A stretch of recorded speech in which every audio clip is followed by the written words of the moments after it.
सहनाववतु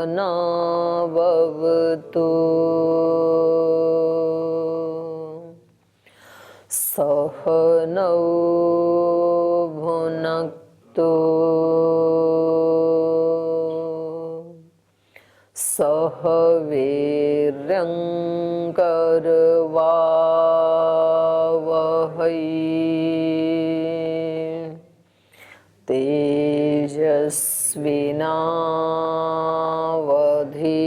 तेजस्विनावधीतमस्तु महाविद्विषावहै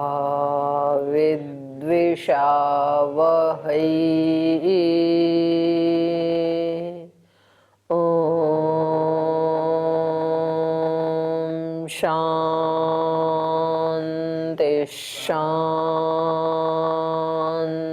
शांति।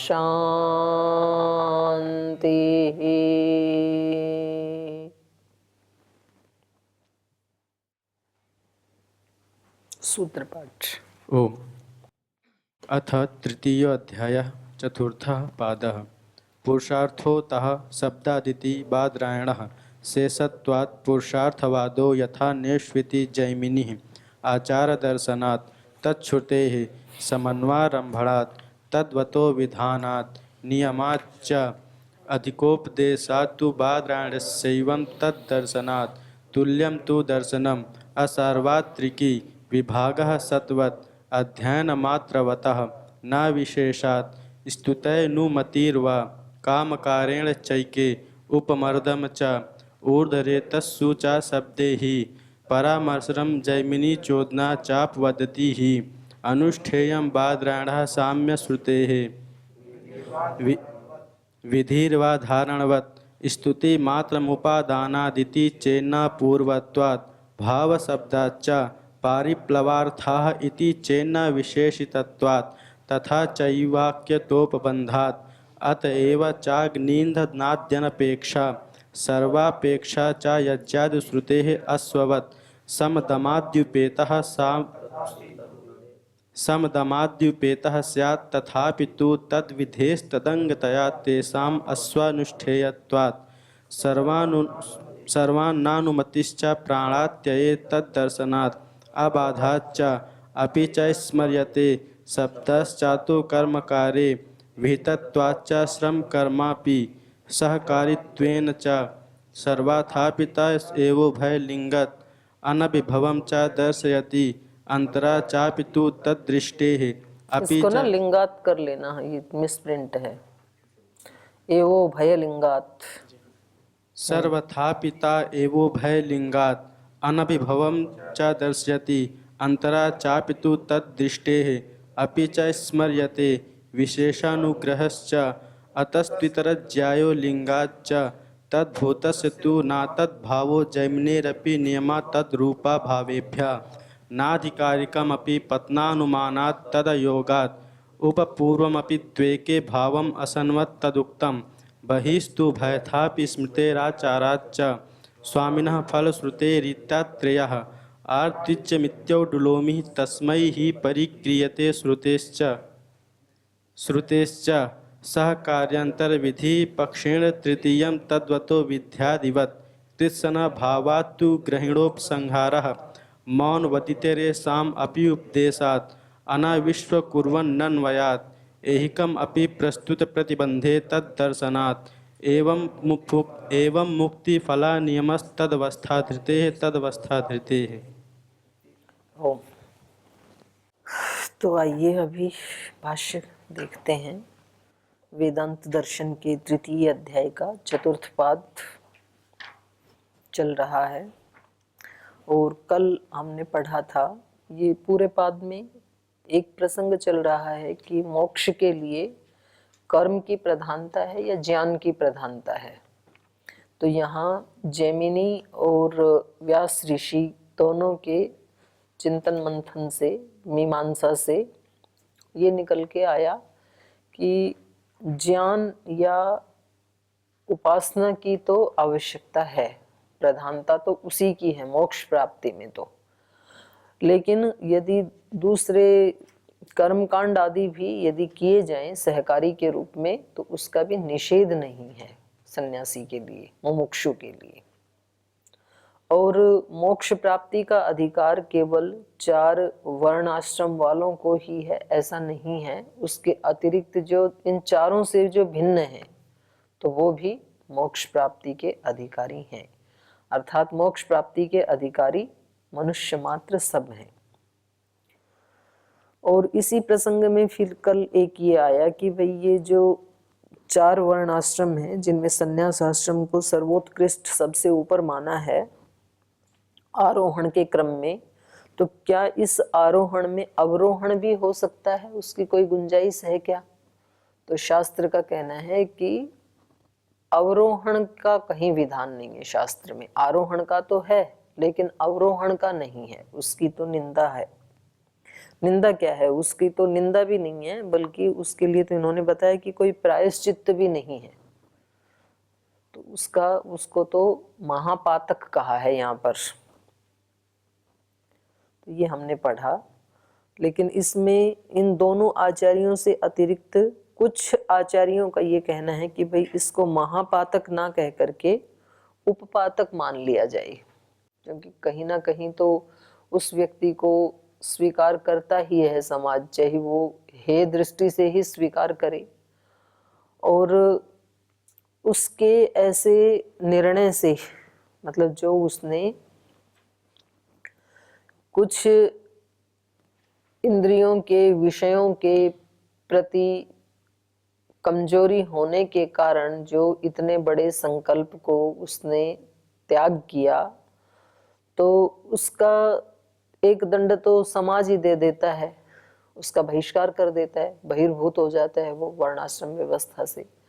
और दूसरा जो है वो खुद भी उस व्यक्ति को उस कष्ट सहन करने से वो मिल जाता है, पर जो उसके जो संस्कार बन जाते हैं उनका क्या बनेगा फिर? तो इन्होंने फिर ये मनुस्मृति का श्लोक दिया कि उसके लिए तो उसको सुतप्तेन तपसा एव मुच्यन्ते किल विषात् ततः। बोले जो महापातकी हैं, महापातकीनश्चैव शेषश्च अकार्यकारिणः। एक तो महापातकी यहाँ बता दिया कि जो सन्यासी होकर के अपने संकल्प को छोड़ता है उसको तो कहा महापातकी, और शेष जो अकार्यकारिणः, जो न करने योग्य कर्म को कर लेते हैं, भले ही वो महापातक तो नहीं है पर पातकी तो हैं वो भी। तो इन सब के अंदर वो महापातक करने से जो चित्त में संस्कार बन गया उसका उद्धार कैसे होगा? बाहर वाला दंड तो चलो भगवान दे देगा, जाति आयु भोग या किसी भी रूप में कर्माशय के रूप में दे देगा, विपाक के रूप में, और लोक भी दंड दे देता है उसको हे दृष्टि से देख करके, वो व्यक्ति खुद भी ले लेता, पर वो संस्कार कैसे हटेंगे? तो उसमें कहा सुतप्तेन तपसा एव किल विषात् मुच्यन्ते। जब वो घनघोर तप करेगा तो अंदर से चित्त में से उसके संस्कार भी हट जाते हैं। शिष्टाश्च खलु दयावंतो भवन्ति। और क्योंकि यहाँ पर 2 बताए थे ना इन्होंने, स्मृति वचनात् तथा शिष्टाचारात्, भाई उसके लिए भी प्रायश्चित्त है। ये एक तो स्मृति ने कहा था, तो स्मृति का मतलब मनुस्मृति, तो ये वचन दे दिया, और दूसरा तथा शिष्टाचाराच, बोले शिष्टों का भी ये आचरण है। तो जो बहुत महान दयालु होते हैं, तो जैसे महर्षि दयानंद के सामने अभी अमीचंद के बारे में लोगों ने बहुत शिकायत करके प्रस्तुत किया ना उसके सामने, ये भजन तो गा रहा है ये, लेकिन बिल्कुल नालायक व्यक्ति है, तो आप इसको कोई भाव ना दें। लेकिन तो भी उन्होंने उसको ठुकराया नहीं अमीचंद को। उनको ये कहा भी तुम हीरे हो लेकिन कीचड़ में पड़े हो। तो जो महापुरुष होते हैं, शिष्ट होते हैं, वो दयावान होते हैं, दया कर देते हैं ऐसे लोगों के ऊपर भी। तो उससे भी उनका फिर वो सच्चे रास्ते पे आ जाते हैं और उनके किल्विश धुल जाते हैं। तो ये एक रास्ता इन्होंने बताया। अब आगे एक अगली बात कह रहे हैं कि चलो सन्यासी के लिए भले ही ये कर्म कांड अनिवार्य नहीं है, सहकारी के रूप में करना चाहे तो भले कर ले, लेकिन गृहस्थी और वानप्रस्थी के लिए तो है ही ये। और उसमें भी गृहस्थी के लिए तो काम्य कर्म जो बड़े बड़े यज्ञ याग आदि हैं उनका भी विधान है। तो उन कर्मों को उसको खुद करना चाहिए या किसी से करवा लेना चाहिए, क्योंकि यहाँ पर दोनों प्रकार का वो देखा जाता है। वेद कहता है स्वयं यजस्व स्वयं जुषस्व, भाई अपना यजन खुद करो, और जुष प्रीतौ, ईश्वर से प्रीति करनी है तो भी खुद करो। प्रीति जुष प्रीतौ, और प्रीति किससे उत्पन्न होती है? स्तुति से। महर्षि दयानंद ने कहा ना समुल्लास में, स्तुति से प्रीति उत्पन्न होती है। तो इसका मतलब है यजन और स्तुति ये व्यक्ति को खुद करना चाहिए, और स्तुति तो खुद करनी ही करनी पड़ती है। यजन फिर भी चलो दूसरे से करवा सकता है व्यक्ति, लेकिन ईश्वर को प्रसन्न करना या उपासना करना या स्तुति करना ये तो खुद ही करना होता है। दुनिया में सारे काम कॉन्ट्रैक्ट पे हो जाते हैं, पर कोई व्यक्ति कहे कि भाई मेरे बदले में इस फला व्यक्ति से प्रेम तू कर लेना, वो आज तक भी नहीं हुआ। जिससे प्रेम करना है, प्रीति करनी है, वो खुद से ही करनी होती है। जब साधारण मनुष्य में भी उसका ऑप्शन नहीं है, तो भगवान से प्रीति तो कैसे करवा सकता है किसी दूसरे के माध्यम से? तो वहां तो ये वेद वाक्य सर्वथा सत्य ही है। स्वयं यजस्व स्वयं जुषस्व, उससे प्रीति खुद ही करनी पड़ेगी। कोई गुरु नहीं करवा सकता है, कोई शिष्य नहीं करवा सकता है, किराया भाड़ा पैसे दे के नहीं करवाई जा सकती है। तो ये वाक्य भी मिलता है, और दूसरे वाक्य भी मिलते हैं कि भाई जैसे कर्म कांड में ऋत्विक आदि को लाते हैं, उनको दक्षिणा देते हैं, वो उसके लिए सारा कर्म कांड करते हैं, तो ये भी देखा जाता है। तो कहते हैं शास्त्र क्या कहता है इसके बारे में, खुद करना चाहिए या करवा लेना चाहिए? तो ये एक प्रसंग यहाँ पर ये चला रहे हैं। कर्मांगोपासना आश्रम कर्म तद यजमानेन यज्ञ स्वामिना अनुष्ठेयम यद्वा कर्म कर्तृत्विजा अत्र उच्यते। कह रहे हैं कर्मांग उपासना, जो कर्म कांड है उसमें भी उपासना की जाती है। जैसे हम अग्निहोत्र करते हैं तो उससे पहले करते हैं ना अथेश्वर स्तुति प्रार्थना उपासना। तो जो बड़े बड़े कर्म कांड है उनके अंतर्गत भी कुछ छोटी छोटी उपासनाएं भी आती हैं। तो वो विशुद्ध रूप से उपासना नहीं गिनी जाएगी, वो कर्म कांड का ही एक पार्ट है, तो वो भी कर्म कांड के ही अंतर्गत आएगी। तो ऐसे उसमें कहा है कर्मांग उपासना, कर्म की अंगभूत जो उपासना है, कर्म कांड में आने वाली, कर्म के अंतर्गत आने वाली जो उपासना है, कर्मांग उपासना आश्रम कर्म है, जो कि विशेष रूप से गृहस्थ आश्रम का कर्म है। तद, तो वो यजमानेन यज्ञ स्वामीना अनुष्ठेयम, जो यजमान है, जो यज्ञ का स्वामी है, उसके द्वारा उसका अनुष्ठान करना चाहिए। यद्वा कर्म कर्त्र, या जो कर्म करने वाले ऋत्विजाह, जो ऋत्विज हैं, उनके द्वारा करवानी चाहिए। तो इसके बारे में यहाँ पूछ रहे हैं। तो सूत्रकार कह रहे हैं स्वामिनः फलश्रुतेः इति आत्रेयः। आत्रेय ऋषि कहते हैं कि भाई फल स्वामी को मिलता है ना, तो इसलिए उपासना भी स्वामी को ही करनी चाहिए। जिसको फल की प्राप्ति हो रही है उसी को करना चाहिए। स्वामिनः फलश्रुते इति आत्रेय। स्वामिनः स्वामी विषयिकायाः फलश्रुतेः, स्वामी की अर्थात स्वामी विषय वाली फलश्रुति होती है। जो उस कर्म से जो फल मिलेगा उसका मालिक स्वामी होता है। तत् कर्मांगोपासनम स्वामिना एव अनुष्ठेयम इति आत्रेयो मन्यते। तो इसलिए कर्म के अंगभूत जो उपासना है वो भी इस स्वामी के द्वारा ही उसका अनुष्ठान किया जाना चाहिए, ऐसा आत्रेय ऋषि का मत है। यतः तत्कर्मण फलश्रुति ही स्वामी विषयी का अस्ति, क्योंकि उस कर्म से उत्पन्न होने वाली जो फल की श्रुति है वो स्वामी विषयी का ही होती है, स्वामी को ही मिलता है फल। जैसे ये उदाहरण दे रहे हैं, वर्षति ह अस्मै वर्षयति ह यह एतद एवं विद्वान वृष्टौ पंचविधम सामोपास्ते। तो पहले हमने पढ़ा था ना कि ये वृष्टि में भी 5 प्रकार का सामगान हो रहा है। पहले जो जोर से हवा आती है तो वो हिंकार है, फिर उसमें थोड़ा गरजता है बादल आदि तो वो प्रस्ताव है, फिर तेज बारिश होती है तो उद्गीत है, फिर थोड़ी वो रुक जाती है तो वो फिर उसका प्रतिकार है, और बिल्कुल रुक जाती है तो निधन है। तो ये आया था ना 5 प्रकार की सामोपासना। तो यहाँ पर उसी के लिए कह रहे हैं, कह रहे हैं वर्षति, जैसे किसी ने वर्षेष्टि यज्ञ किया तो वर्षति बारिश होती है, और वर्षति है अस्मयी, किसके लिए बरस रहा है? वो जिसने उपासना की थी, जो उसका यजमान था, जो यज्ञ का स्वामी था, उसके लिए। अस्मयी है वर्षति, निश्चित रूप से ये इसी के लिए बरस रहा है, बारिश हो रही है। वर्षयति है, और निश्चित रूप से ये जो ऋत्विक है ये इसी के लिए बरसा रहा है, उसी ने इसी के लिए स्तुति की थी ना।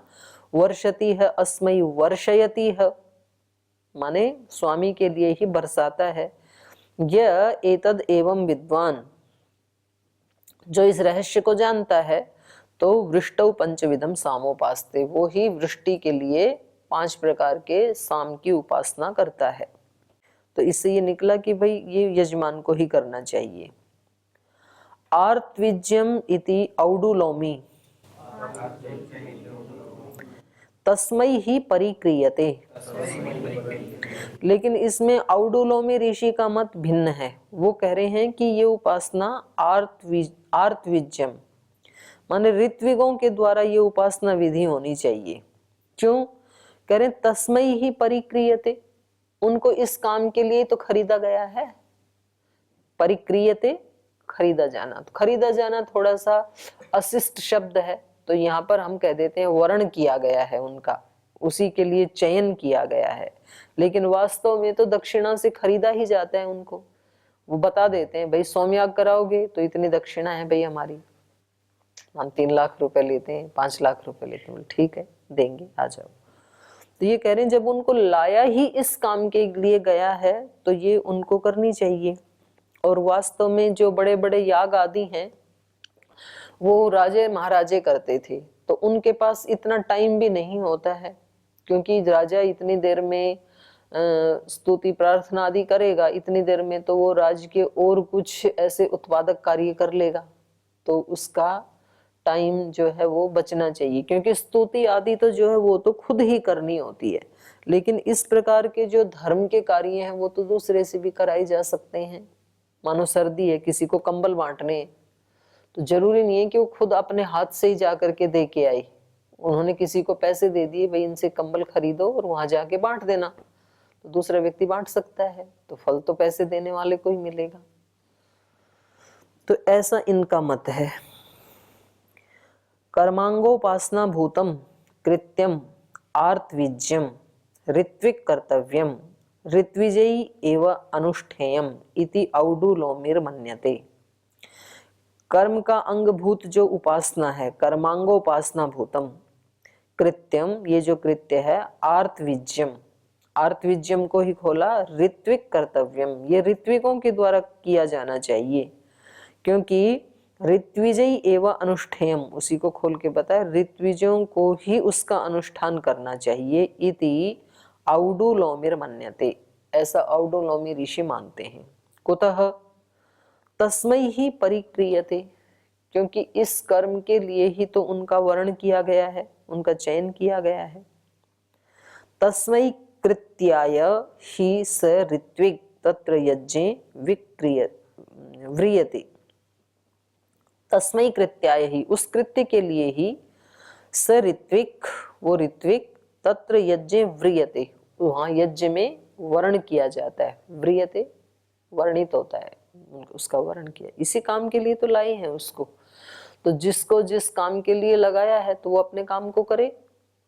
लोक में भी होता है ना ऐसे कि भाई ये इस व्यक्ति का ये काम है, तो जैसे पुलिस में वो शिकायत लिखवाने के लिए जाते हैं, तो वहां बैठा होता है एक व्यक्ति, FIR दर्ज करानी है तो वो कहते हैं कि बताओ क्या क्या हुआ था, तो वो लिखता है, और वो लिखने के उसको पैसे मिलते हैं। तो ऐसा नहीं कि भाई तुम्हें क्या पता, हमें पता है ना क्या क्या हुआ था, तो हम अपने ढंग से लिखेंगे। तो आप अपने ढंग से नहीं लिख सकते, वो उनकी एक अलग भाषा होती है। तो पूछ लेंगे आपसे कि क्या हुआ था, फिर वो उसको अपने शब्दों में लिखेंगे। ऐसे कोर्ट कचहरी में भी होता है, वो जो लिखा जाता है ना पहले, जैसे किसी का जमीन आदि का झगड़ा है तो क्या बोलते हैं उसको, स्टैम्प पेपर क्या बोलते हैं, होते हैं ना बाहर लिखने वाले, कोर्ट कचहरी से बाहर, हैं?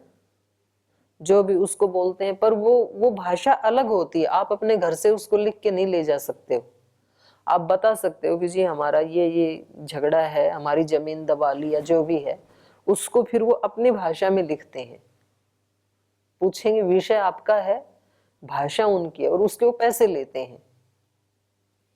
तो यहाँ पर भी जो ऋत्विक हैं वो कि कौन से मंत्र बोलेंगे, किस स्तोत्र का पाठ करेंगे, वो पहले पूछ लेंगे आपसे, यजमान से, कि भाई आपको क्या फल चाहिए, चाहिए क्या? तो ये बताएगा भाई मेरे को वर्षा चाहिए, पुत्र चाहिए, स्वर्ग चाहिए, धन चाहिए, शत्रु का नाश करना है, जो भी कहेगा। फिर उससे संबंधित जो कर्मकांड की विधि है, जो मंत्र हैं, जो सामग्री है, जो भी है, वो सब ये जुटाएंगे। तो ये उसके लिए ही करते हैं। तो कह रहे हैं उसी के लिए तो इनको व्रियते वर्ण किया गया है।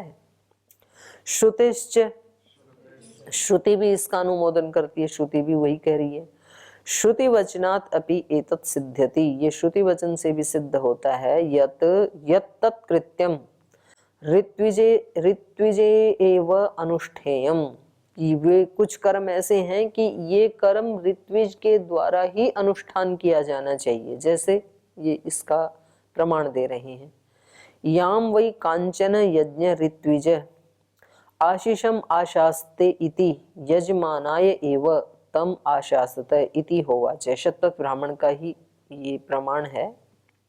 याम वै कांचन यज्ञ, जिस किसी भी यज्ञ में ऋत्विज आशीषम, माने ऋत्विज पूछ लेता है उसको, आशीषम आशास्ते इति, भाई क्या कामना है आपकी, क्या आशीष, क्या आशंसन करना है, आप क्या मांग रहे हो, तो वही वो आशास्ते इति, वैसी स्तुति करता है, वो वैसा ही संशन करता है परमात्मा के सामने। इति यजमानाय एव ताम आशास्ते, तो जो उसकी कामना थी, जो उसको मांगना था, उस मांग को यजमानाय एव, यजमान के लिए ही तो ताम आशास्ते इति, उसका भगवान के सामने वो प्रस्तुत करता है, संशन करता है, आसंशन करता है, प्रस्ताव करता है। तो इसलिए ये यजमान के लिए ही फल लाने वाला होगा। तस्माद हैवम उद्गाता ब्रूयात कम ते कामम आगायानी, ये अगला इसका प्रमाण दे रहे हैं। छांदोग्य उपनिषद में कहा है तस्माद उ, इसीलिए तो, तस्माद उह एवं उद्गाता ब्रूयात, क्योंकि वो उस यजमान के लिए ही वो सब यज्ञ की विधियां करते हैं। इसलिए उद्गाता वहां यजमान से पूछता है, कमते कामम आगायानी, आपकी कौन सी कामना के लिए स्तुति गाऊं मैं, आपकी कामना क्या है? तो वो मैं भगवान के सामने गाऊंगा, माने भगवान के सामने रखूंगा। तो इस शब्द प्रमाण से भी ये सिद्ध होता है कि कुछ कर्म जो है वो यजमान को करना होता है और कुछ तो ऋत्विक को ही करना होता है, क्योंकि वो इसी के लिए ही खरीदे गए हैं। तो वो कर्म ऋत्विक के करते हुए भी यजमान का ही माना जाएगा। तो ये बात यहाँ प्रसंगवश आ गई थी। अब आगे फिर वो ही ला रहे हैं अपना जो मूल विषय है। इदानीं मुमुक्षुणाम वैकल्पिकम अनुष्ठेयम उच्यते। तो मुमुक्षु के लिए एक तो वो बता दिए थे कि भाई ये अवश्य कर्तव्य कर्म है जिनमें कोई विकल्प नहीं है। वो कौन से थे? शम दम आदि। तो वो तो कह रहे हैं अवश्य करने चाहिए, पर कुछ कर्म ऐसे भी हैं जिनमें विकल्प है। तो यद्यपि पहले भी बता दिए थे इन्होंने सहकारी कर्म आदि, तो फिर एक बार उसको उपसंहार के रूप में यहाँ बता रहे हैं लास्ट में। तो वैकल्पिक क्या क्या हो सकता है उसको बता रहे हैं। सहकार्यंतर विधि ही पक्षेण तृतीयम तद्वतो विद्यादिवत। करें सहकार्य अंतर विधि, सहकारी, सहकारी अंतर विधि। अंतर का मतलब है तीन आश्रमों के बीच में, तीनों आश्रमों के अंदर जो भी सहकारी विधि है उसको पक्षेण, पक्षेण माने विकल्पेन, तो विकल्प से उसको भी यहाँ पर तृतीयम, तृतीय साधन के रूप में लिया जा सकता है। तद्वत विद्यादिवत, तद्वत माने जो संन्यास से युक्त हो गया है, तद्वान उसके लिए माने उसको भी वो सन्यासी कर सकता है, विद्यादिवत विधि आदि के समान। तो इसको भाष्य में बता रहे हैं सहकारी अंतर्विधि। तो अंतर्विधि क्या है? अंतर्विधि सहकारी तद्वतः पक्षेण तृतीयम विद्यादिवत, यह अन्वय बन गया सूत्र का। अंतर्विधि, अंतर्विधि का मतलब है आश्रमांतर विधि, जो बाकी के 3 आश्रमों की जो विधियां हैं उनमें से कोई भी विधि ले सकता है। ब्रह्मचर्य, गृहस्थ, वानप्रस्थ आश्रमाणाम विधि ही यह सहकारी, उन विधियों में से सारी की सारी नहीं, यह सहकारी जो इसके कार्य में सहायक है। सहायक तद्वतः, तद्वतः माने ब्रह्म ज्ञानवतः, जिसको ब्रह्म ज्ञान प्राप्त करना है, अर्थात सन्यासिनः, सन्यासी के लिए। पक्षेण, पक्षेण का खोला विकल्पेन, तो विकल्प के रूप में तृतीयम साधनम अनुष्ठेयम, तीनों वर्ण आश्रमों में जो इसके लिए सहायक विधि हो उसको ये तृतीय पक्ष के रूप में अनुष्ठान कर सकता है।